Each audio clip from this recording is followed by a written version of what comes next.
জুমার দিন শুক্রবার, এটা হলো সপ্তাহের সবচেয়ে সেরা দিন, শ্রেষ্ঠ দিন।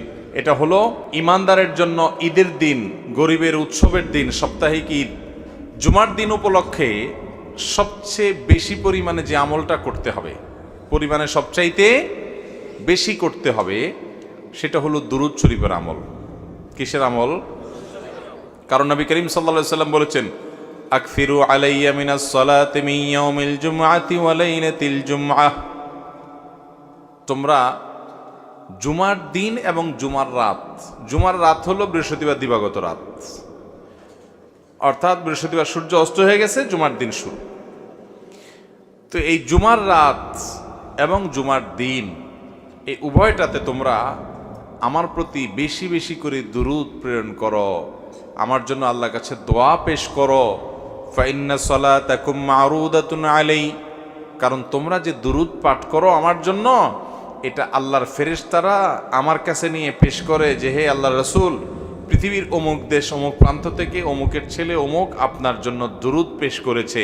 এটা তোমাদের এই রিপোর্টটা আল্লাহর ফেরেশতা আমার কাছে বলে, উপস্থিত করে। এই জন্য তোমরা জুমার দিনে আসলে বেশি বেশি করে দুরূদ পাঠ করবা। দুরূদ হলো নবী সাল্লাল্লাহু আলাইহি ওয়াসাল্লামের জন্য দোয়া। ওনার জন্য আমাদের দোয়া করলে আমাদের লাভ।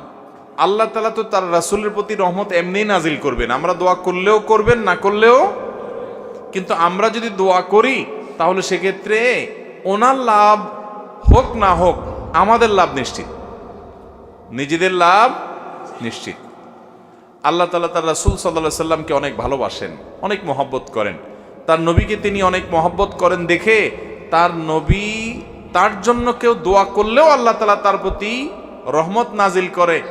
আর শুধু রহমত নাজিল না, মান সাল্লা আলাইয়া মাররাতান সাল্লাল্লাহু আলাইহি আশারা। নবী সাল্লাল্লাহু আলাইহি ওয়াসাল্লাম বলেছেন, যে ব্যক্তি আমার প্রতি একবার দুরূদ প্রেরণ করে, একবার নবীজির জন্য দোয়া করে, আল্লাহ তাআলা ওই ব্যক্তির প্রতি 10 বার রহমত নাজিল করে। কয়বার রহমত নাজিল করে? রহমত নাজিলের মানে বুঝেন? 10 বার আল্লাহ অনুগ্রহ করেন, দয়া করেন। আপনার জীবনে এমন একটা মুসিবতে, এমন একটা জায়গা যেখানে আল্লাহর দয়া ছাড়া আপনার উপায় নাই, এরকম 10 বার আপনার জীবনে রহমত আল্লাহ তাআলা নাজিল করবেন, অবতীর্ণ করবেন, আপনার জন্য রহমত অনুগ্রহ আল্লাহ তাআলা করবেন যদি আপনি একবার দুরূদ পাঠ করেন। তাহলে প্রতি সপ্তাহে জুমার দিনে, জুমার রাতে যদি আপনি 100, 200, 300 বার, 1000 বার দুরূদ আপনি প্রেরণ করতে পারেন, তাহলে এই 10 বার আপনার গুণ করে আপনি হিসাব করেন যে কতবার আল্লাহ তাআলার রহমতের হকদার, ভাগীদার, পাওনাদার আপনি হয়ে যাবেন ইনশাআল্লাহ। অতএব জুমার দিনে দুরূদ বেশি করে পড়বো তো ইনশাআল্লাহ। দুরূদ পাঠের শ্রেষ্ঠ সিজনই হলো জুমার দিন। দুরূদ পাঠের শ্রেষ্ঠ সিজন কোনটা?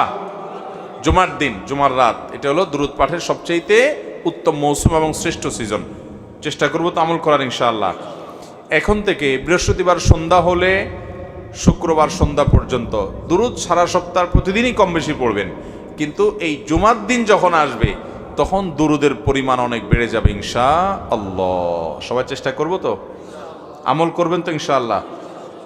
এবং যাতে একে অন্যকে স্মরণ করে দিতে পারি, সেজন্য পরিবারের সদস্যরা কোন এক ম্যাচে একসাথে আসেন, কোন এক জায়গায় একসাথে থেকে অন্যকে স্মরণ করে দিবেন যে ভাই জুমার দিন শুরু হয়ে গেছে, বৃহস্পতিবার সন্ধ্যা হওয়া মানে জুমার দিন শুরু হয়ে গেছে। অতএব কি আমল শুরু করো?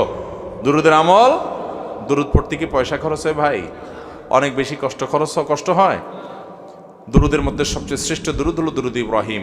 আল্লাহুম্মা সাল্লি আলা মুহাম্মদ ওয়া আলা আলি মুহাম্মদ কামা সাল্লাইতা আলা ইব্রাহিম ওয়া আলা আলি ইব্রাহিম ইন্নাকা হামিদুম মাজিদ। আল্লাহুম্মা বারিক আলা মুহাম্মদ ওয়া আলা আলি মুহাম্মদ কামা বারাকতা আলা ইব্রাহিম ওয়া আলা আলি ইব্রাহিম ইন্নাকা হামিদুম মাজিদ। পড়া যাবে না ইনশাআল্লাহ। এই দুরূদ ছাড়া অন্য যে কোনো দুরূদও পড়তে পারেন। সবচেয়ে সংক্ষিপ্ত দুরূদ সাল্লাল্লাহু আলাইহি ওয়াসাল্লাম পড়লেও চলবে। আল্লাহ তাআলা আমাদেরকে আমল করার তৌফিক দান করুন। নাম্বার 2, জুমার দিন ফজরের নামাজ পুরুষরা জামাতের সাথে পড়বেন। আর মহিলাদের আমল হলো বাসার পুরুষগুলার সবগুলারে উঠে মসজিদের দিকে পাঠিয়ে দিবেন। এটা হলো জুমার দিনের ফজরের সময়ের আমল। নবী করিম সাল্লাল্লাহু আলাইহি ওয়াসাল্লাম বলেছেন, আফদালুস সালাওয়াতি ইনদাল্লাহ সালাতুল ফজরি মাআল জামাআতি ইয়াউমাল জুমআহ। যত নামাজ আছে ওয়াক্তিয়া, এই ওয়াক্তিয়া 5 ওয়াক্ত নামাজের মধ্যে আল্লাহর কাছে সবচেয়ে শ্রেষ্ঠ হলো জুমার দিনে ফজরের নামাজ পুরুষরা জামাতের সাথে পড়লে এটা হলো আল্লাহর কাছে সবচেয়ে শ্রেষ্ঠ। এই জন্য সপ্তাহে অন্য সব দিন তো পড়বেনই, জুমার দিন আরো বিশেষ গুরুত্বের সাথে অবশ্যই জামাতের সাথে ফজর পড়তে হবে। এটা জুমার দিনের স্পেশাল আমল, বিশেষ গুরুত্বপূর্ণ আমল। চেষ্টা করব তো ইনশাআল্লাহ। 3 নম্বর আমল হলো জুমার দিনে 4টি কাজ করবেন। এই 4 কাজে মিলে একটা আমল, সেটা হলো 3 নম্বর। সেটা কি?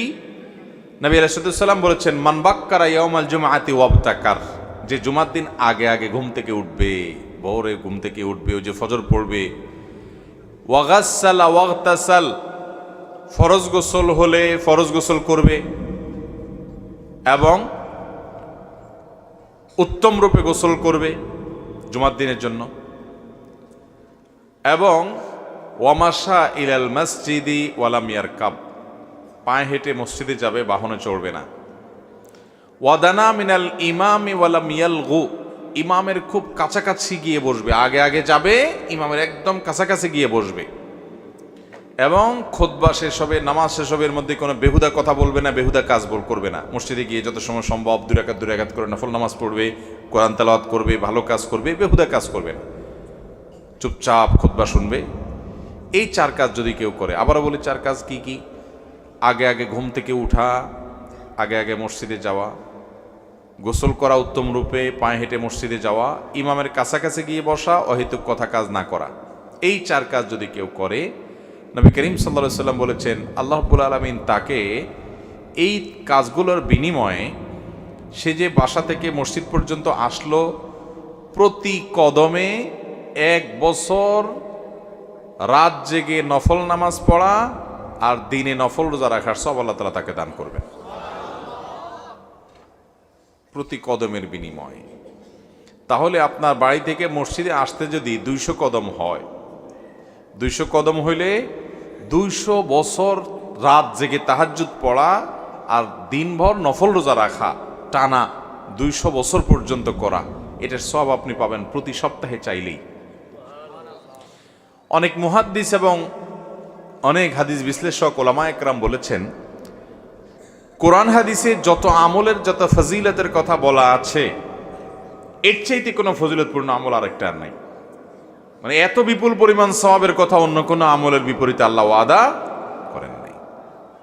তাহলে জুমার দিনের এই আমলটা করবো তো ইনশাআল্লাহ। আগে আগে ঘুম থেকে উঠা, ওই যে ফজর তো মসজিদে পড়বেনি, এবং উত্তম রূপে গোসল করা, পায়ে হেঁটে মসজিদে যাওয়া, ইমামের কাছাকাছি গিয়ে বসে খুতবা শ্রবণ করা পর্যন্ত কোনো কথাবার্তা না বলা, তেলাওয়াত জিকির আজকার ইত্যাদিতে মশগুল থাকা। এই কাজটা যদি আপনি করতে পারেন, তাহলে প্রতি কদমের বিনিময়ে 1 বছর নফল রোজা, 1 বছর রাত জেগে নফল ইবাদত করা। নাম্বার 4, সূরা কাহাফ তেলাওয়াত করা। কোন সূরা তেলাওয়াত করা?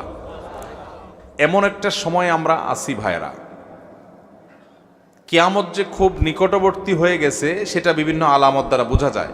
নবী করিম সাল্লাল্লাহু আলাইহি সাল্লাম বলেছেন যে শেষ জমানাতে কিয়ামতের আগে ঈমান ধরে রাখা, এটা হলো হাতে জ্বলন্ত কয়লা মোট করে ধরে রাখার চাইতে কঠিন। ওইটা যেরকম কঠিন কাজ, ঈমান রাখাটা সেরকম কঠিন কাজ। সেরকম সময় কিন্তু আমরা পার করতেছি এখন ভাইরা। এই রকম সময়ে আল্লাহ তাআলা আমাদেরকে, আমাদের ঈমানকে, আমলকে, তাকওয়াকে ফিতনা মুক্ত রাখুন। আমরা চাই কি চাই না? যদি চান তাহলে একটা বড় আমল হলো সূরা কাহাফ। সূরা কাহাফ, নবী করিম সাল্লাল্লাহু আলাইহি ওয়াসাল্লাম বলেছেন, সূরা কাহাফ যে জুমার দিন তেলাওয়াত করবে, এটা তার জন্য আলোর কাজ দিবে, আলো, লাইট, ফোকাসের কাজ দিবে। ফিতনার অন্ধকার, কোন দিকে যাবেন বুঝতে পারতেছেন না, এক একজন এক এক দিক ডাকতেছে, এই সূরা তেলাওয়াত করবেন, আল্লাহ তাআলা আপনাকে পথ দেখাবেন, আল্লাহ নিজে গাইড করবেন আপনাকে। ফিতনার সময় মানুষ দাজ্জালে ফিতনা, দাজ্জালি পনার ফিতনায় পড়বে, আল্লাহ আপনাকে হেদায়েতের পথে গাইডলাইন করবেন। এবং কিয়ামতের দিন যখন অন্ধকারে, গুটগুটে অন্ধকারে মানুষ থাকবে, আল্লাহ আপনাকে গাইড করবেন। কিসের বিনিময়ে? সূরা কাহাফ তেলাওয়াত করার। বিশেষ করে সূরা কাহাফের প্রথম 10 আয়াত যদি কেউ তেলাওয়াত করে, আল্লাহ তাআলা তাকে দাজ্জালে ফিতনা থেকে বাঁচাবেন। এই ওয়াদা নবী সাল্লাল্লাহু আলাইহি ওয়াসাল্লাম করেছেন। এই জন্য জুমার দিন কখনো সূরা কাহাফের তেলাওয়াত ছাড়া যাবে না ইনশাআল্লাহ। চেষ্টা করব তো। তাহলে কয়টা আমল গেল কথা? 4টা। প্রথমটা কি গেল? দুরূদ শরীফ। দ্বিতীয়টা ফজর নামাজ জামাতের সাথে পড়া। 3 নম্বরটা ঘুম থেকে আগে উঠে উত্তমরূপে গোসল করে পায়ে হেঁটে মসজিদে গিয়ে ইমামের কাছাকাছি গিয়ে বসে খুতবা শোনা, অনর্থক কাজ না করা। 4 নম্বর সূরা কাহফ তেলাওয়াত করা। মাশাআল্লাহ, আপনারা খুব মনোযোগ দিয়ে শুনছেন, দেখা গেছে আমল করবেন তো সবাই ইনশাআল্লাহ। 5 নম্বর হলো জুমার দিনে একটা সময় দোয়া কবুল হয়। নবী করিম সাল্লাল্লাহু আলাইহি সাল্লাম বলেছেন, জুমার দিনে একটা দোয়া বান্দার এটা কবুল হবে, এটা ফেরত দেয়া হবে না। এখন সেই দোয়াটা যে কোন সময়ের দোয়া, এটা হাদিসে নবী সাল্লাল্লাহু আলাইহি সাল্লাম বলেননি। মুহাদ্দিসগণ, হাদিস বিশারদগণ, হাদিস বিশ্লেষক ওলামায়ে কেরাম গবেষণা করে বিভিন্ন রকমের সময় বের করেছেন। কেউ জুমার নামাজের আগে পরের বিভিন্ন সময়ের কথা বলেছেন, কেউ অন্য সময়ের কথা বলেছেন। তবে বেশিরভাগ ওলামাদের মত হলো, বেশিরভাগ মুহাক্কিকদের মত হলো জুমার দিন শেষ প্রহর, অর্থাৎ সূর্য আসরের পর থেকে নিয়ে সূর্য ডুবার আগ পর্যন্ত এই সময়টাতে দোয়া কবুল হয়। এই জন্য আল্লাহর নেককার, ইমানদার, মুত্তাকি, পরহেজগার আল্লাহওয়ালা মানুষদেরকে দেখবেন জুমার দিন সূর্য ডুবার আগে তারা দোয়ায় মাশগুল হয়ে যায়, দোয়ায় মগ্ন হন। যারা বিশেষ করে মক্কা মদিনা যাওয়ার তৌফিক হয়েছে, হারামাইনে দেখবেন সারা দুনিয়া থেকে আল্লাহর নেককার বান্দারা, আল্লাহর আমল পাগল বান্দারা, জান্নাতের পথযাত্রী মানুষগুলো দেখবেন এই সময়টাতে খুব বেশি দোয়ায় মাশগুল হয়ে গেছে। আমার দেশে বেশিরভাগ মানুষ আমরা জানি না, যার কারণে এই আমলটা আমাদের হয় না। জুমার দিন সারা দিনভর আপনি দোয়া করবেন বেশি বেশি করে, স্পেশালভাবে চেষ্টা করবেন সূর্য ডুবার আগে আল্লাহর কাছে নিজের মনের সব চাওয়াগুলোকে পেশ করবেন, দোয়া করবেন। ঠিক আছে তো ইনশাআল্লাহ? তাহলে এই 5টা আমল হলো। এই 5টা আমল প্রত্যেক জুমা আমরা করার চেষ্টা করব। দুরুদ বেশি বেশি করে পড়া, জুমার দিন পুরুষরা ফজর নামাজ জামাতের সাথে পড়া, মহিলারা পুরুষদেরকে উঠায়া যে কোনোভাবে হোক বৃহস্পতিবারে তাড়াতাড়ি শোয়াই দিবেন ছেলেদেরকে, যেন তারা ফজর নামাজ জামাতের সাথে পড়ার নিয়তে শোয়, আগে আগে শোয়াই দিবেন যাতে করে তারা পড়তে পারে। এরপরে ঘুম থেকে উঠাই দিবেন, আপনার এর মাধ্যমে এই সওয়াব পাবেন। এবং সেই সাথে সূরা কাহফ তেলাওয়াত করবেন এবং মসজিদে ওই যে তাড়াতাড়ি আসবেন, জুমার নামাজে ইমাম সাহেবের কাছাকাছি যাবেন, গোসল করবেন, পায়ে হেঁটে আসবেন, এগুলো করবেন। এবং সর্বশেষ হলো দোয়া করবেন দিনভর, বিশেষ করে সূর্য ডুবার আগে আগে। আমল করবো তো ইনশাআল্লাহ, চেষ্টা করবো তো সবাই ইনশাআল্লাহ।